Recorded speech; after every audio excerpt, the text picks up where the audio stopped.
Hello. हाय। कैसे हैं?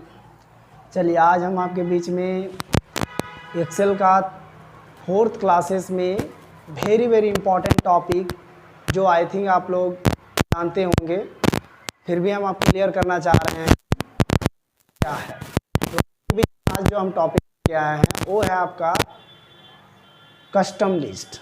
Excel का very very topic custom list.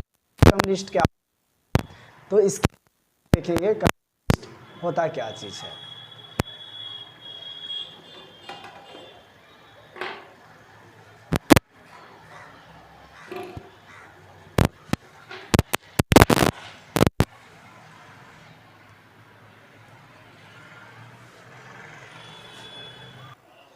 Custom list होता क्या है, तो इसमें हम लोग सबसे पहले समझेंगे कि एक्चुअली में उस कस्टम लिस्ट को एक्सेल में हम लोग क्यों यूज़ करते हैं, उसका यूटिलाइज हम लोग क्यों ज़रूरी समझते हैं।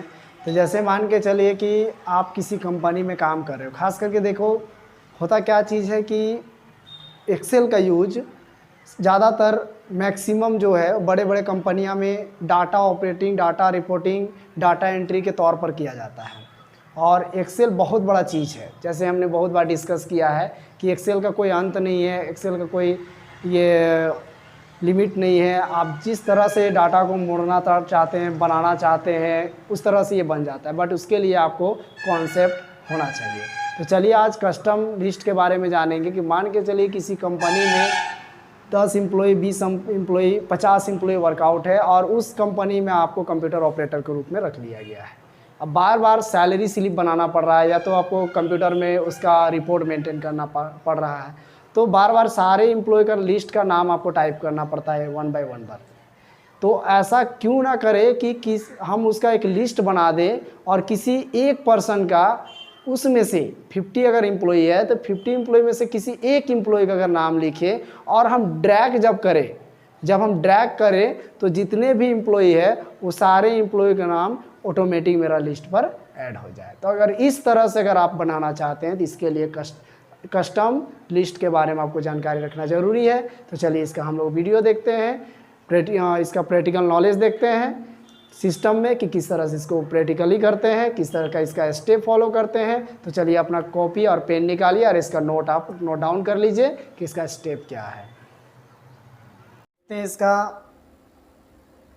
प्रैक्टिकल, तो चलिए कस्टम लिस्ट जो होते हैं, जैसे मान के चलिए फॉर एग्जांपल हम आपको समझाते हैं कि कभी आपको मंथ लिखना पड़ा एक्सेल में, तो जनवरी, फरवरी, मार्च इस तरह से लिखने की ज़रूरी नहीं है, ये ऑलरेडी पहले से कोडिंग रहता है। जैसे हम लोग लिख दिए जनवरी,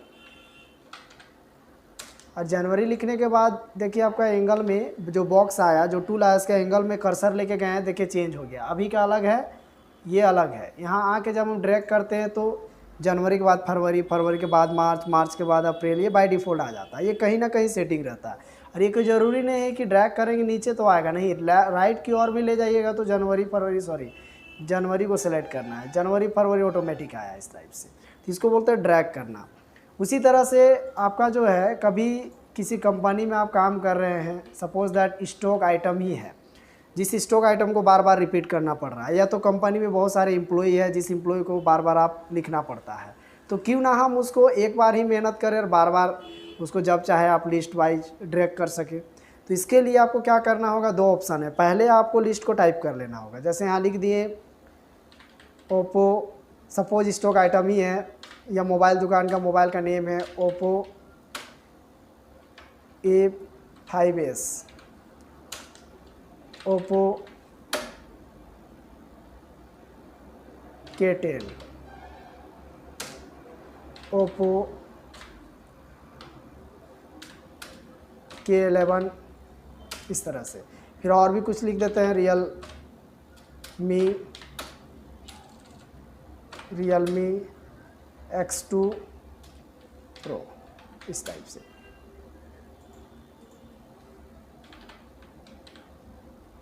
रियलमी 8, रियलमी 9, सैमसंग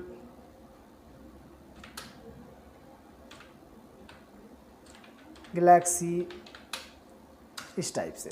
तो इस टाइप का लिस्ट जो है आपके पास बहुत सारा हो सकता है।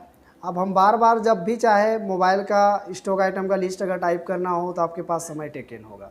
तो क्यों ना हम इसको एक बार ऐसा कुछ सुविधा लेके चले जा कि बार बार हम लोग को टाइप करने का झंझट ख़त्म हो जाए। तो इसके लिए हम लोग पहले लिस्ट ऑफ डाटा को टाइप कर देना है, देन सेलेक्ट करने के बाद चले जाना ऑफिस में। वर्ड ऑफ एक्सेल का एक ऑप्शन नज़र आएगा। एक्सेल ऑप्शन में जब आइएगा तो यहाँ पर देखिए आपका एडिट कस्टम का ऑप्शन आता है। इसके बाद यहाँ पर जैसे आप सिलेक्ट किए हुए हो, जो ये लिस्ट को सिलेक्ट किए हो, तो यहाँ पर देखिए आपका उस रेंज को कवर किया, देन यहाँ से इंपोर्ट कर देना है। ऐड करके जैसे ही ओके करेंगे हम, कल के डेट में इस लिस्ट को बनाने का ज़रूरत नहीं पड़ेगा। कभी भी इसमें से कोई भी नाम मान के चलिए, दोबारा रन करा के हम आपको बता दे रहे हैं ताकि आपका कन्फ्यूजन क्रिएट ना हो। तो जैसे इसमें से कोई भी नाम लिख दिए, जैसे लिख दिए Realme X2 Pro। अब इसके बाद इस आइटम को बस आपको ड्रैग कर देना है। तो इसके बाद जो भी नाम लिखे थे, इसके पहले जो भी नाम लिखे थे, 1 बाय 1 रिपीट कर जाएगा। तो इस तरह से जो भी लिस्ट आप बार बार अगर लाना चाहते हो, बार बार लिखना चाहते हो, तो लिखने से झंझट से बच सकते हो अगर ये काम करके चलते हैं तो चलिए आगे दूसरा तरीका। अगर आप पहले डाटा को टाइप ना करके डायरेक्टली अगर सेट करना है तो एक और तरीका है। ऑफिस में गए, एक्सेल ऑप्शन में गए, एडिट कस्टम में गए। इस केस में आपको लिस्ट एंट्रीज में आपको टाइप कर देना है। जैसे किसी का नाम ही लिख देते हैं, जैसे लिख दिए हम लोग ममता, कॉमा दे देना है, लिस्ट के आगे कॉमा देते जाना है। ममता, जया, पीहू, अनाया, निश्चय, प्रिया, नीतू, रूपा, पूजा, मनीषा। इस तरह से हमने लिस्ट डाला है। अब इसके बाद जैसे ही ऐड किए, यहाँ लिस्ट में ऐड हो गया। अब आया बात, इसके बाद ओके कर देते हैं। दोबारा कभी भी क्या है कि हम उसमें से कोई भी नाम लिखें, सपोज दैट हम लोग इसमें लिख देते हैं मनीषा, और मनीषा लिखने के बाद जैसे ही हम इसको ड्रैग किए तो उस लिस्ट में से जो भी नेम था वो आपके सामने आ गया।